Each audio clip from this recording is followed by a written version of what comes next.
right. So thank you for that introduction, Katie. That was really great. And we're going to jump right into showing you how our generative AI tools work. And to start that, I am going to open up a bare bones patent application. So it basically just has the headings in it and it has no content in it. And we're going to use this to show how you can use our drafting tools to make the process a lot faster. So what I have open here is a Word document of a patent application, and we have a Word add-in right inside of Word to make it easy to access our tools. And we have a drafting tool that is up in the ribbon. And when you click that, we open up this side panel that allows you easy access to your drafting tools right next to your Word document. And to start off of giving you an overview of our drafting tools, I want to focus on the three tabs on the right side of this panel because we have three different ways that. So the first one is one that we've been doing for a very long time, and it's called rules-based generation. And here we can generate parts of your patent application, and there's no generative AI involved at all. And the nice benefit of using rules-based generation is that it is 100% predictable. So you know exactly what you're getting, and you don't have to worry about Gen AI doing unexpected things. And then the last two tabs use generative AI, and we have two different ones here. And this one we call Gen AI prompts. And what we do is we provide a few prompts for you, and we also allow you to provide your own prompts to specific drafting tasks. The idea with these prompts are these are things that you create once and then you use them over and over again. Perhaps every single patent application you draft, and you use the same prompt for each one. And it just is really nice. It saves you typing. It enforces consistency across your work among patent applications. Hey Jeff, sorry to And interrupt. Mhm.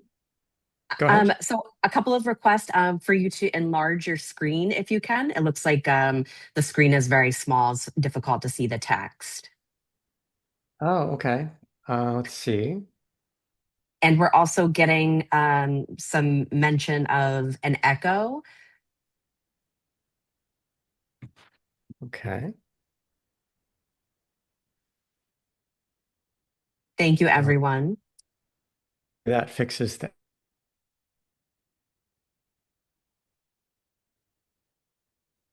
And get a little bigger. Hopefully that helps.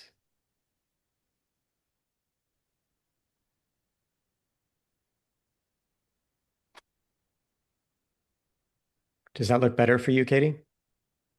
No, it looks the same for me. It looks like are you just sharing the document? Yeah. Word document. So what is it that looks small? Just the window is very small. Okay. How about you go ahead and share?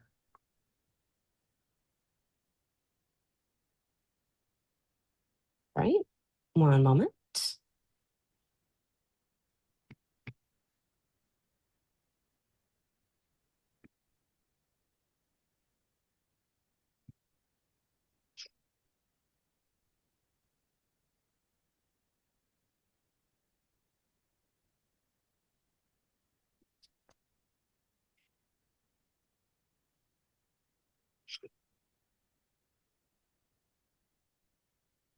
And I'm going to transfer back to my phone.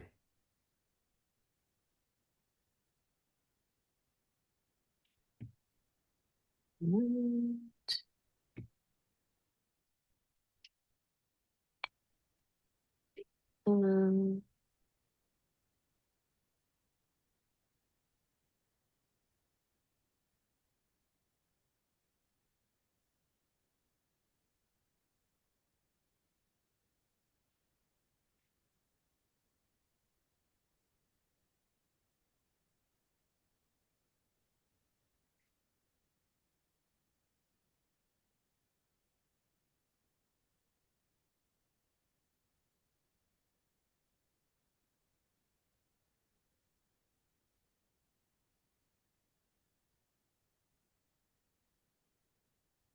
I'm going to continue explaining the tabs that we were talking about.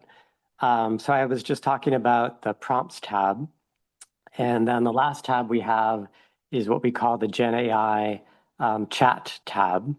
And the chat tab is more interactive, so you can ask questions of the Gen AI.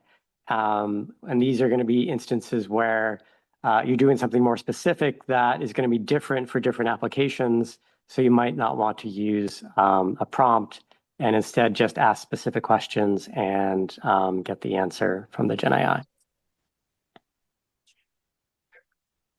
All right. It looks like I am back on the drafting tab, so you can see those Yeah. tabs that you just described. Okay. Great. So let's dive in. So we're going to start drafting. Actually, give me just one more thing of background. So just to briefly mention the Gen AI models that we use. We started with the Llama 3 model. And just last week, actually, we added the Claude Sonnet model. And the Claude Sonnet model actually works much better than the Llama model. So that is what we are using today. But for those of you who are PatentBots users, you might want to consider changing from the Llama model to the Claude model because you're going to find you're going to get much better results that way. So definitely look into doing that. All right, so for this patent application, we're going to start drafting. And the first thing we're going to do is attach an invention disclosure document.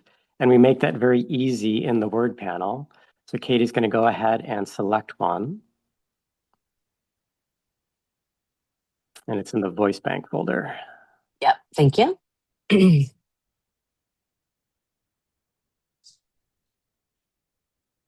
So this is, a typical invention disclosure document you might get from an inventor. And to see the contents of it, you can click the little eyeball icon there, and you can see the text that we extracted from the invention disclosure document. So the original was a Word, and we just extract the text so that we can use it to assist in drafting. And Jeff, we have a couple of questions, similar questions in the chat, saying that they're not seeing these tabs here. And that is likely because you need to select what type of document you're drafting. By clicking the question mark that you see here, you can select a patent application, OA response, or claim set. When you Mm-hmm. select application, it's going to populate these tabs here. Mm-hmm. Sorry, And that was just asked multiple times, and I wanted to address it sure. before we got too far. Yep. So if your Word document looks like a patent application, then we detect that and we automatically show you the tabs relevant for a patent application. So for example, if you have detailed description header, we know that is a patent application. If you have a completely blank Word document, then we don't know what you're doing. So that's why you might see something different. All right, so let's get started with the drafting. We have the invention disclosure attached. And I think for most of us, the first thing we do is we start drafting claims. So we're going to use the chat panel here. And we're going to go ahead and ask to draft an independent method claim using the invention disclosure.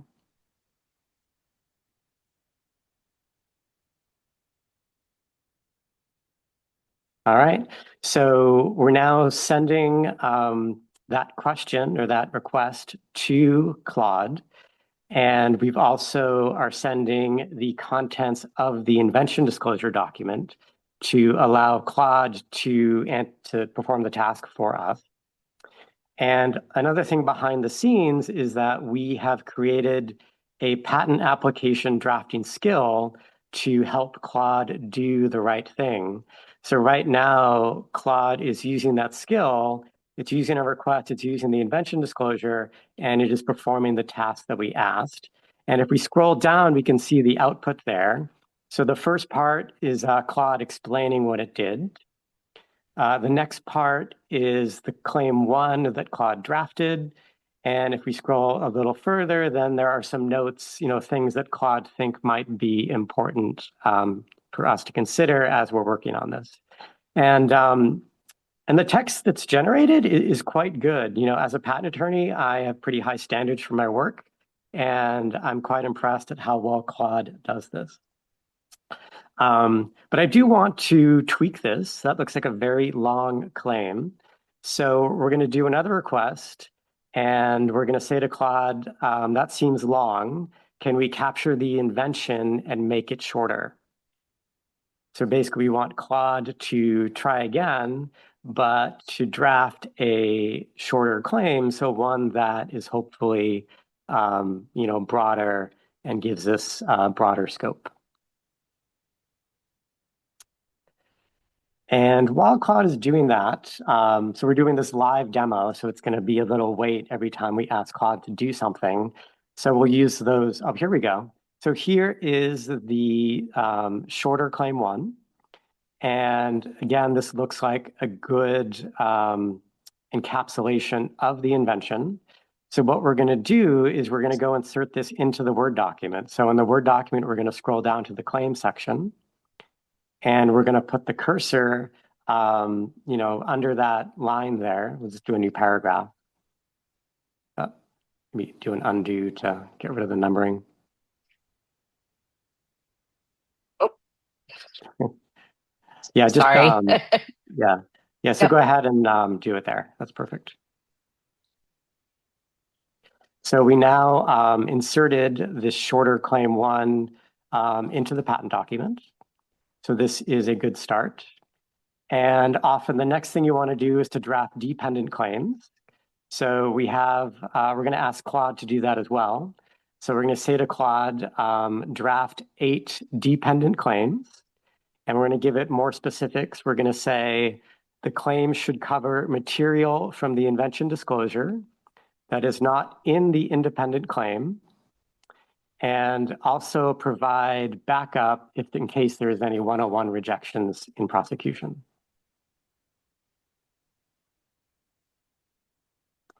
So Claude is now cranking away on these dependent claims. And while it's doing that, I thought I would just mention quickly a bit about our security as it relates to generative AI. The one important thing to note is that for all of our Gen AI tools, we have what is called zero data retention. And what that means is that the model inputs and the model outputs are never stored anywhere. They're used to perform the tasks that we're doing, but like once you do the task, it's not stored in a server, so you can be confident that your confidential patent text is not getting anywhere you don't want it to be. All right, so here we have some dependent method claims, and we can go ahead and also insert them into the Word document below the independent claim.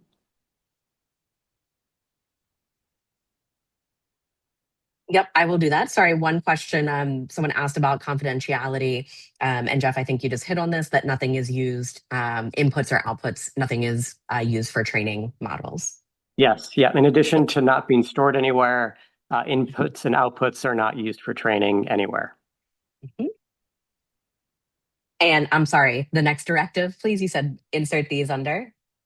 Yeah, if you could insert the dependent claims after claim one so we can see what it Sure, looks like in the Word document. sure can. All right, so there are our dependent claims for claim one. And now we want to get to a full claim set. So now we're going to say to Claude, draft corresponding claim sets for a system claim and a CRM claim, 20 total claims. And to provide a little more instruction, we're going to say, try to vary dependent claims across claim sets so they are not all the same. So now we're going to have Claude do an entire claim set for us. Someone asked a great question. When we say that the inputs and outputs are not used anywhere, clarification on, does that mean that PatentBots doesn't share it?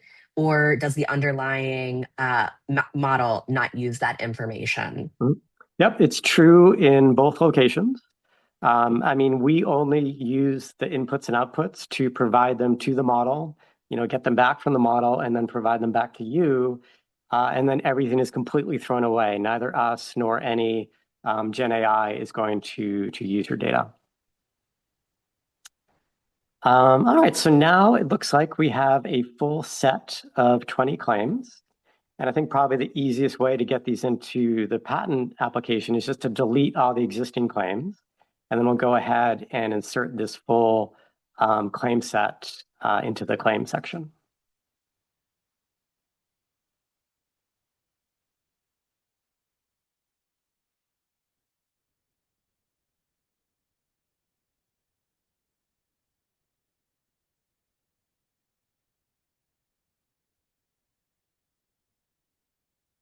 Are you there, Katie? Or can you hear me?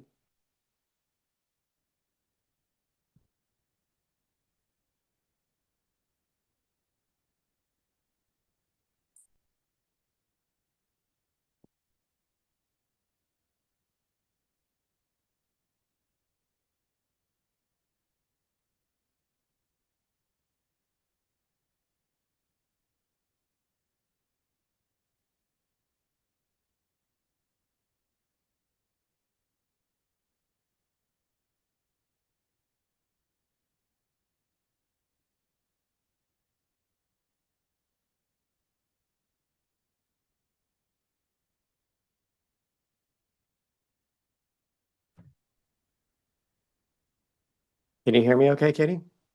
Yes. Yes. Sorry about that. I think the Did you technology got, have an internet issue as well? I just got kicked out. Not sure. I didn't get any warning or anything. Oh, okay. Well, that's crazy.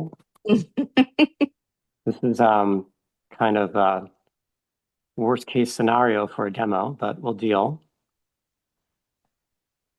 All right, so where we All left it, right. we were going to delete all the claim text and then insert our new claim set, our new claim, full set of claims.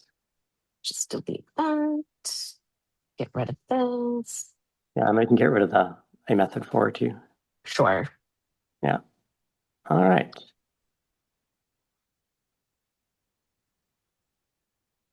So let's insert that. And now we have a full set of claims generated by Claude. So now we're going to draft other portions of the patent application. And if we scroll to the top of the Word document, I'm going to start writing the detailed description. And I'm kind of following my process when I drafted patent applications before Gen AI. So I'm going to start writing the beginning of the detailed description. And to do this, we're going to use a prompt instead. So over in the Word add-in panel, we're going to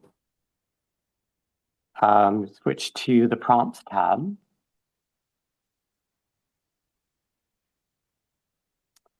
And, oh, actually, so the prompts are in my Word, so that kind of messes up our demo even more. All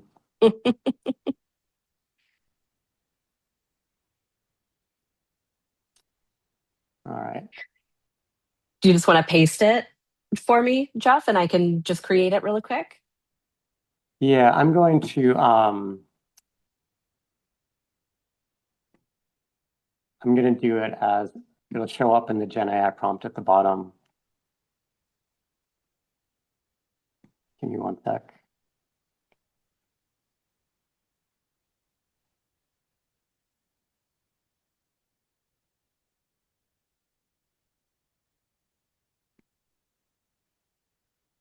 All right, so reload the tab.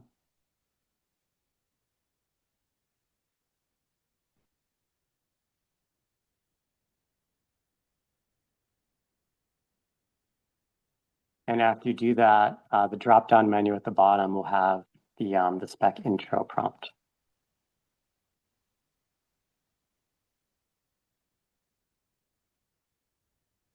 Yep, sure does. All right. So this is a prompt for generating an introduction for the detailed description. And I'll tell you what's in this prompt, and it's pretty basic. It says, write 5 paragraphs for the very beginning of the detailed description section of a patent application. These paragraphs should provide a gentle introduction to the subject matter.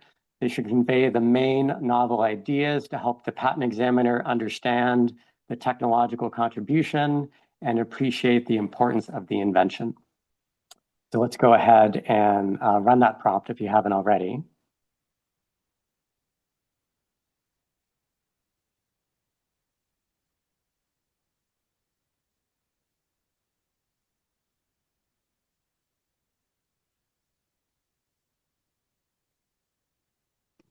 So I guess while that's running, I can sort of give you a little help for how to create your own prompts. So all the prompts that we're using today, we're going to share them with you so you can use them for your own inspiration in writing your own prompts. And I find that it's fairly straightforward to write prompts for your own drafting style. It's just a bit of a trial and error. So for example, you might create a first prompt to do the intro of the detailed description for you, and it might not do exactly what you want. It might be close, but it might not be good enough. And then you just tweak your prompt to try doing different things. Sometimes it's more substantive, and sometimes it's just going to be formatting. Like, for example, sometimes Claude will want to add its own paragraph numbers into the generated text. And what you can do is just add it to your prompt and say, do not use paragraph numbers. Word provides these automatically.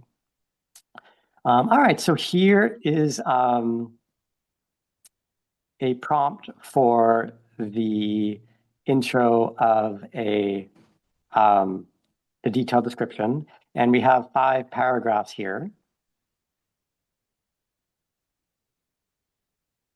And in looking at these 5 paragraphs, they provide, as someone who's familiar with the technology of this invention, this actually corresponds to an application I drafted a long time ago. You can see that this is a very nice intro, something that you would actually, want to use in your own work.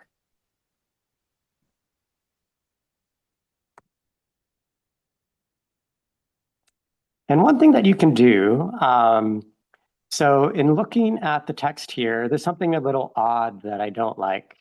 It uses the phrase voice banking, which I think is weird. Like when I was actually working on this patent application, I didn't use that phrase.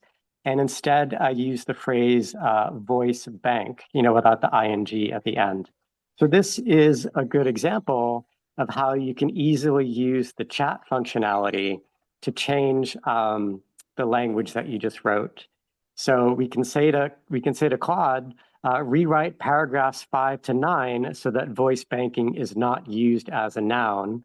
That is weird. Refer to it as a voice bank instead. And then we're also reminding Claude, do not insert paragraph numbers. So we can go ahead and execute that. And then Claude is going to rewrite those 5 paragraphs that it just wrote. And it's going to make that change so that it conforms better to the style of how you want to draft. So if you scroll down a bit, we see the new paragraphs that Claude rewrote with that particular instruction to use a particular phrase and to avoid the other phrase. And we're not going to insert this right now because, for the purpose of this demo, the existing text is good enough. But it's just a nice way to illustrate how you can switch back and forth between the prompt tab for reusable things and the chat tab when you want to do things that are specific to a particular situation. So let's keep going and draft another portion of the patent application. So we're going to go back to the prompts tab. And we'll scroll down a little bit to the end of the intro.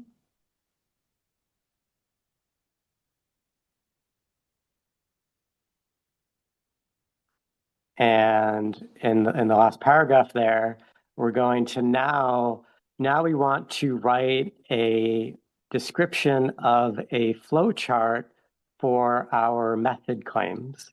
So you can see down below that claim 1 is a method claim, and I think we have 7 or 8 method claims total.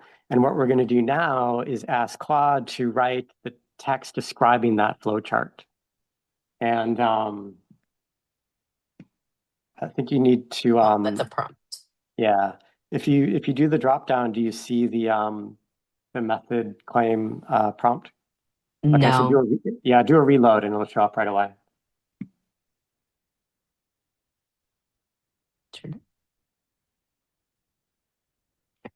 Put that here.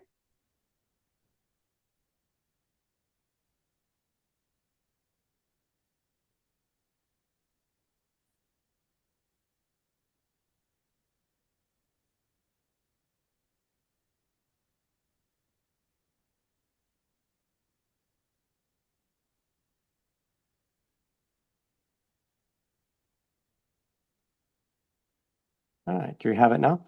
Oh, you did Yep. it. Okay, you ran it. Great. Mhm. Yes, so now we have a prompt which is specific to automating the writing of this method claim flowchart. And I'll give you an idea of what is inside of the prompt. So I'm saying to Claude that we have flowchart figures for our method claims, and we need you to write a text description of these flowcharts. And we're saying to Claude, we want you to use the next available figure number, or if there are no figures, to just use figure 1.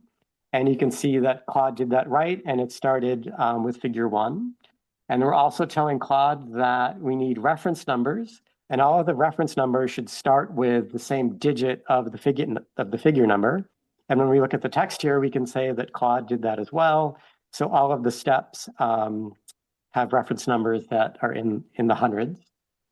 And then we provide other details to help Claude write in the style that we want. So for example, if we go to the beginning of the flowchart description, we have that first paragraph. And the first paragraph basically introduces the subject matter of the flowchart. And we told Claude how to write that flowchart. And we gave it like a template for what we expect this first paragraph to look like. And Claude indeed followed that template. So that is exactly what we want. And then if we go down to each of the individual steps, we also gave Claude a template of what the steps should look like. And this corresponds to my practice. I always write my flowchart text starting with like at step 100. And Claude did that exactly the way that I instructed. All right, so that is the flowchart. And now we're going to do one more section of the patent application. And we are going to describe a figure for a computing device that will implement the invention. So if we scroll down to the end of this method claim description, yeah, there we go, and go to the GenAI prompt. And do we have the computing device description there? Yes. Great. So basically, when I draft patent applications, I frequently am describing, I have a figure that illustrates a computing device, and the computing device has a bunch of components in it. So some of the components are just things like, processor, memory, stuff like that. And then other components are specific to the subject matter of the invention. And this prompt that we have here instructs Claude to describe this figure in the way that I do it in my own drafting. So I will explain a bit of what is in the content of this prompt. And if we look at the first paragraph of this section, it starts off with figure 2 illustrates components of a computing device 200. So as before, we told Claude use the next available figure number, and Claude did that correctly and chose figure 2, and it also correctly chose to do reference numbers in the 200s, which is exactly what we want. And that for the first paragraph there, um, that is exactly how I write this paragraph when I was doing it on my own. I basically provided a template, and Claude follows this template and does exactly what I want. Um, and then the second paragraph um, describes components that are going to be in almost all of my patent applications. So it includes things like memory, a processor, things like that. And then it talks about input and output devices. So again, this is kind of a template paragraph, and Claude has adapted the template to match the figure numbers and the reference numbers that we need here. And the third paragraph is actually the most interesting one. It's the most complex one. So for the third paragraph, we said to Claude, you need to identify logical components that are identified in the invention disclosure. So Claude has to parse the invention disclosure, figure out what components are worthy of being in this figure.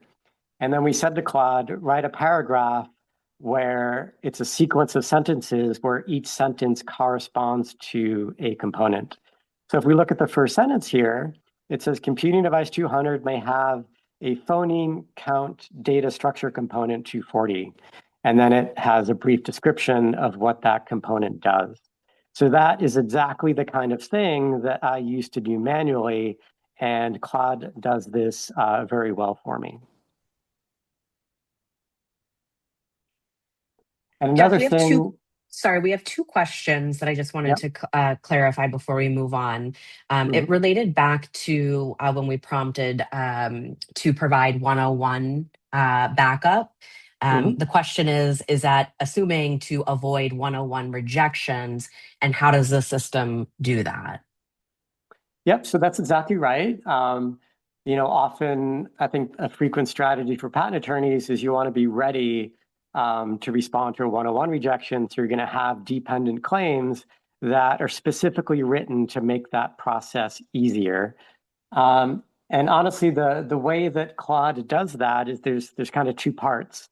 One is we wrote a patent drafting skill for Claude, so that Claude can use that skill to identify, common strategies for responding to 101 rejections. And also on top of that, Claude just on its own knows quite a bit about patents. So it's basically a combination of Claude's inherent knowledge and the patent drafting skill that we wrote, and those things together gives Claude enough information to understand likely 101 issues for our claims and to suggest strategies for getting around those 101 issues. Great, thank you. That also answered a question related to, providing Claude with a template. So it's not necessarily a template, but as Jeff mentioned, it is a Claude skill for patent drafting that our development team has created and added. Mhm. Yeah, and there's actually kind of two places that we have things that are like templates. One is in the skill that we created, and that skill is available to everyone. And the other place where you can have something like a template is when you draft your own prompts, like the ones that we have in this prompt tab here. So when I'm drafting a prompt, when I want Claude to basically write in my particular style, I tell Claude how I write these sections, and Claude can follow that example to write exactly the way that I would write.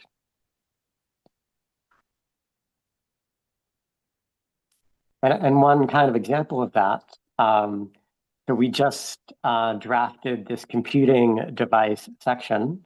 So one thing that I added to the prompt, I said to Claude, in describing the components, prefer non-prescriptive or optional language such as may or may be used to. And the idea there is we don't want this computing device section to have language that might be construed as limiting. So we're explicitly telling Claude that draft this in such a way to avoid, limiting constructions. And if you didn't have that in your prompt, then you might not get it the way that you want it.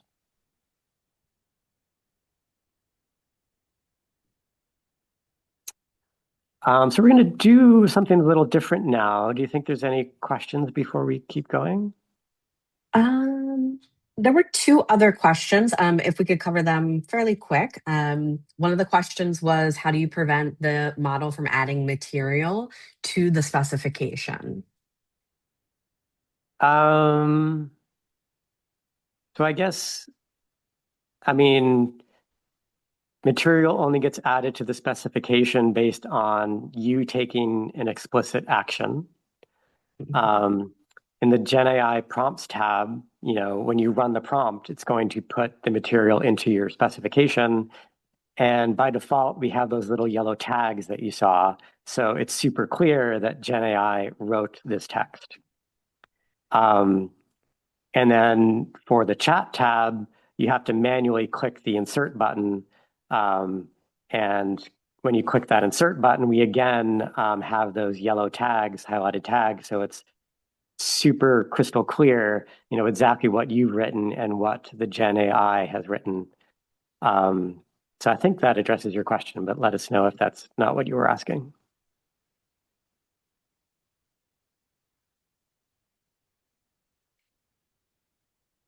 All right. Yep. So we have about 15 minutes left. So Jeff, let's keep going. I Okay. will still monitor the chat, and if we have some time at the end, we can kind of come back to some of the other questions. Just want to make sure that we're able to cover everything. Okay. Yep. Great. Yep. So far we've been kind of drafting from the very, very beginning, starting from almost nothing.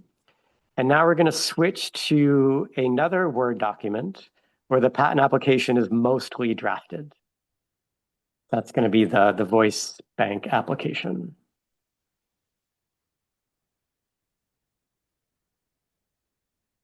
Oh, let me just get this in Word. Sorry. There we go. All right. So this is, now kind of the same subject matter as before, but this is a mostly drafted patent application. And as before, we want to attach the invention disclosure. So we're going to go ahead and do that.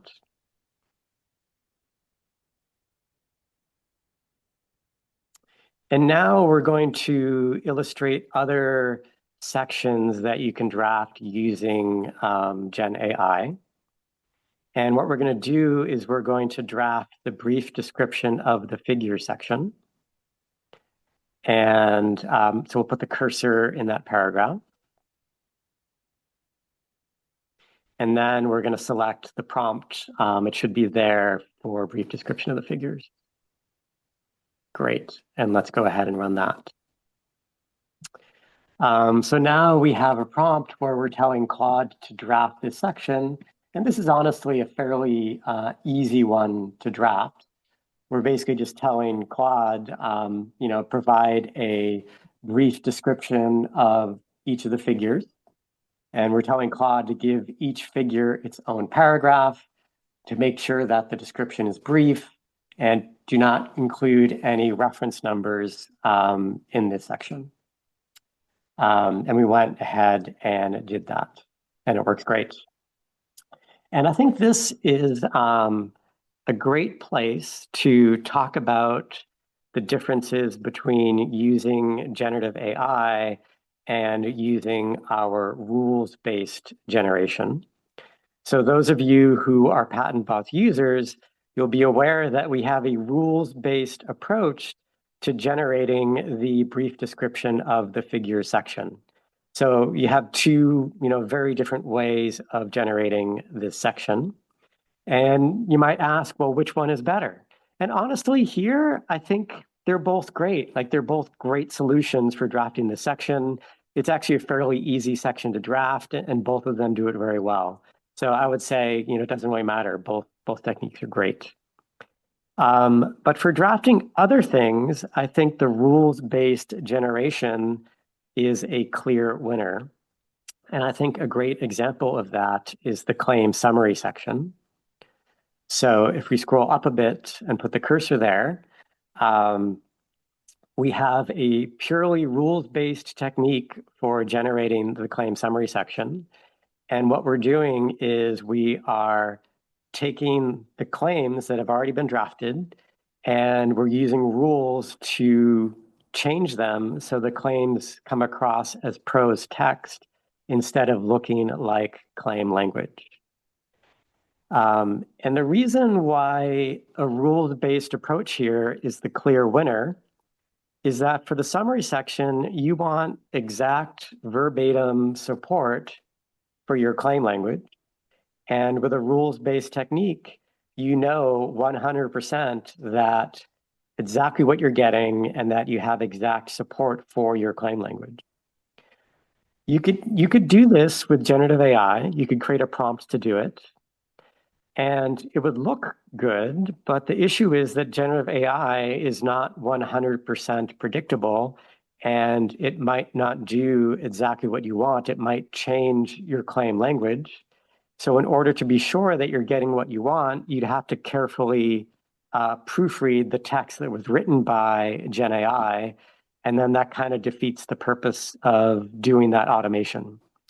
So for this, I would say do not use generative AI for claim summary. And any time where you need 100% predictability, you're much better off using a rules-based approach instead of a Gen AI approach.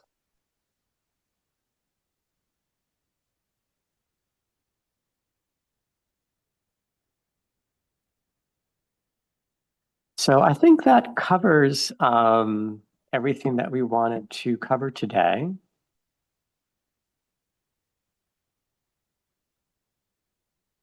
I guess to give you some, I guess I can give some previews of things that are coming up. Um, so one thing we're going to do, very simple stuff. We're going to make it easy to attach more than one document. So currently you can just attach one document, which is often going to be an invention disclosure document, but it could be something else. It could be, a transcript of a call with an inventor. It could be prior art. It could be figures of the patent application, things like that. So very soon we're going to allow you to attach more than one document there and then use all of them in assisting you with drafting. Related to that, we're going to add functionality to allow Gen AI to understand figures that you already have. So for example, you can upload a PDF of figures or a PowerPoint or Visio doc, and then the Gen AI can know exactly what is in your figures, and it can use that to help you draft sections of your patent. And even further down the road, we'd like to help you draft figures, but that's going to be longer down the pipeline for us. Other things that we're doing, we also have generative AI drafting tools for office action responses. And we have those tools are available now. And there's also a lot of improvements to the office action drafting tools that are in the works as well. So definitely take a look at those. And also another reminder, if you are using our generative AI tools, please ask your subscription admin to activate the Claude Sonnet model instead of the Llama model, because you'll be much happier with the results that you get.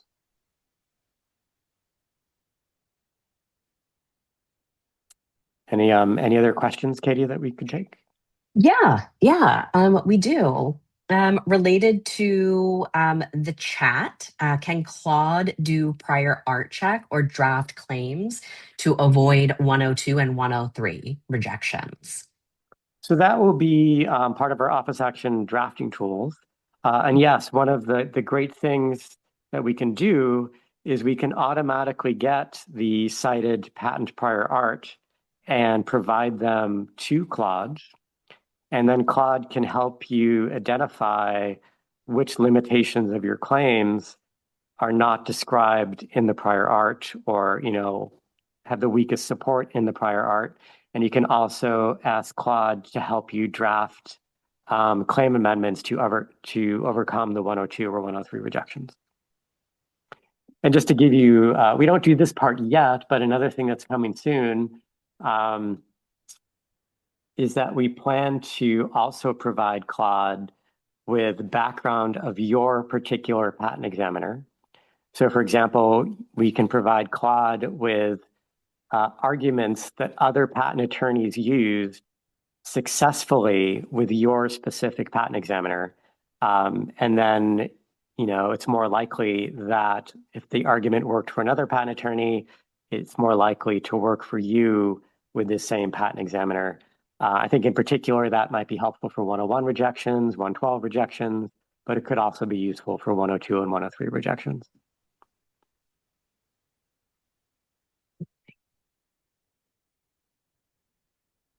So speaking of examiners, comment question, patent examiners say that they get a lot of AI slop. Do we have any data that patent applications drafted by our system or our drafting tools are more successful? So no, we don't have any data on that. And so we take a fairly different approach, I think, to Gen AI drafting than some other vendors. As you saw today, we suggest this kind of step-by-step approach in drafting your patent application, where the patent attorney is involved at every single step. So yes, Claude is going to draft claim one for you, but then as the patent attorney, it's your job to review that claim one and make sure that it covers the invention well. And only keep going, once you have a good claim one. Because if you have a bad claim one and you draft an entire patent application, well, then you're probably going to have a patent application that has a lot of slop in it. So I think that step-by-step approach where the patent attorney is active, reviewing all the generated language to making sure it's good. And I think that provides a really nice balance to generating high quality patent applications, but at the same time, also saving the patent attorney a lot of time so that they can draft more efficiently.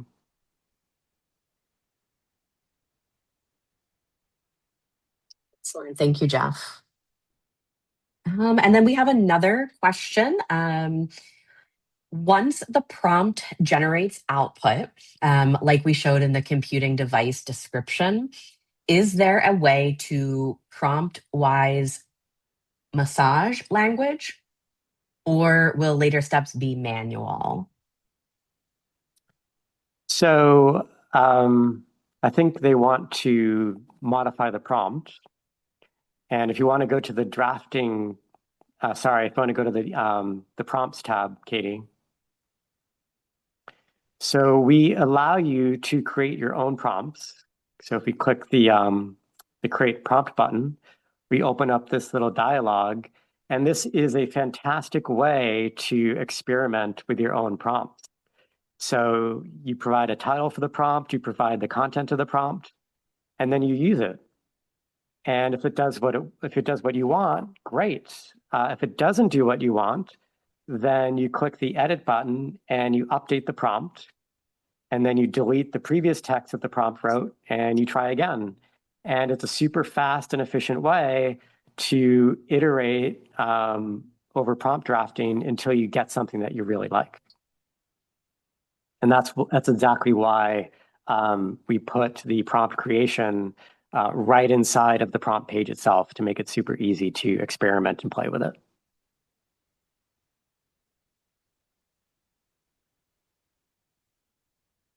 Excellent.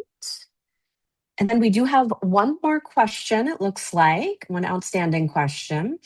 Can we confirm if during the claim drafting process, you can upload known prior art to have Claude assist with preparing claims that avoid known art? Yeah, so as I mentioned a little earlier, you can currently attach just the one document. But very soon, I think it's going to be, even next week, we're going to allow you to attach multiple documents.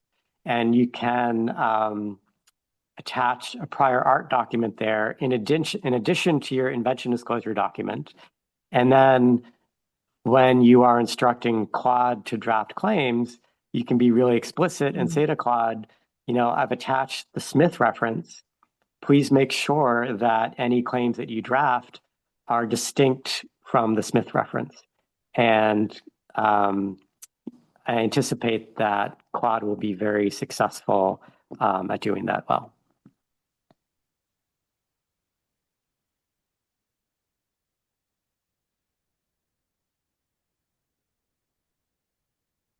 Excellent.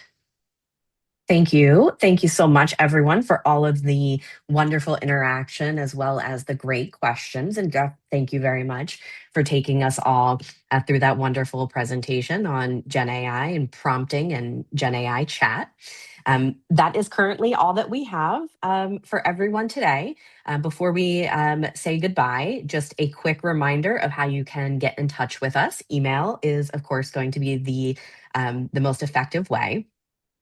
If you have suggestions, feedback, or issues, and you need to contact our support team, the email is simply support@patentbots.com. If you are interested in other modules that you are not currently subscribed to, if you have any pricing questions, you can reach out to the sales team via email, and that is sales@patentbots.com.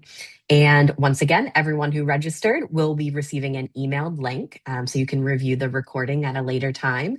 And we do appreciate your continued support of PatentBots. Thank you all for joining, and we wish you all a wonderful rest of your day.